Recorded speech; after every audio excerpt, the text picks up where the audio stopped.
बाद लोग शौकीन होते हैं कि जी गर्मियों में वो नहरों के अंदर या स्विमिंग पूल के अंदर जाकर नहाते हैं, तो नहाएं, इस्लाम नहीं रोकता, लेकिन आदाब का ख्याल करें। वही सबसे पहली बात आ जाती है सतर की बात। सतर का ख्याल करें। आपका लिबास वहां नहाते हुए भी ऐसा होना चाहिए कि वो सातिर हो, वो बेपर्दगी ना हो, वरना वो जाहिर बात है बेपर्दगी हराम है, तो फिर तो कहा जाएगा कि वो फिर नहाना भी हराम हो जाएगा। अगर आप बेपर्दगी का ख्याल करें फिर ठीक है, मर्द व ज़न का इख्तिलाफ वो भी ना हो, उससे भी बचा जाए। इसी तरह जानवरों से भी हुस्न सलूक करना चाहिए। गर्मी जैसे हमें लग रही है उनको भी लग रही है, तो उनके साथ हुस्न सलूक, और हैवानात के साथ हुस्न सलूक के बारे में दीन क्या कहता है कि एक फाहिशा औरत, बुखारी शरीफ की रिवायत, फाहिशा औरत जंगल में से गुजर रही है और उसको प्यास लगी, एक कुआं नजर आया, उसने उसमें से पानी पिया। तो जब वो बाहर निकली तो उसने देखा कि एक कुत्ता प्यास की शिद्दत की वजह से हाँफ रहा है। उसने सोचा कि जैसे मुझे प्यास से तकलीफ हो रही थी इसी तरह इसको भी तकलीफ हो रही है।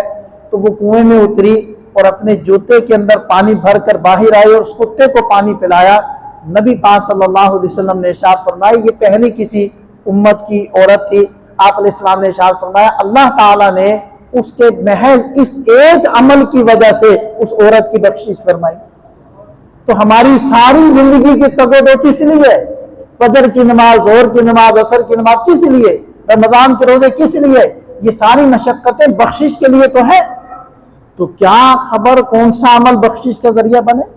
तो इसलिए हैवानात का भी हम ख्याल करें, मजदूर तबके का ख्याल करें। अगर हमने मजदूर लगाए हुए हैं तो उनका ख्याल करें।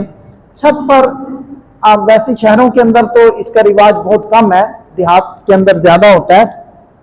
तो छत पर गर्मियों में लोग सोते हैं खुली जगह में, तो उसके लिए भी आदाब है कि किसी ऐसी छत पर सोना कि जिसकी मुंडेर ना हो, पर्दा ना हो। तो आप अलैहिस्सलाम ने उससे मना फरमाया, क्योंकि नींद की हालत में आदमी उतर रहा हो या फिर नींद की हालत में बाज़ दफ़ा आदमी उठकर चल पड़ता है पानी पीने के लिए, तो खतरा है गिरने का। इसी तरह दूसरी एहतियात इसके अंदर ये होती है कि दाएं बाएं ना झांके छतों पर चढ़कर, तो बेपर्दगी का, क्योंकि आप अलैहिस्सलाम ने इरशाद फरमाया कि किसी घर के अंदर दाखिल होने से मकसूद देखना ही तो होता है।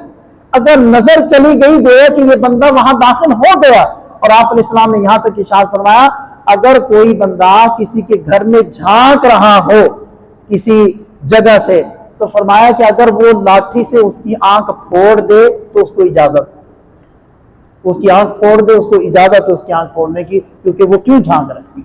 तो इसलिए इस चीज का ख्याल करना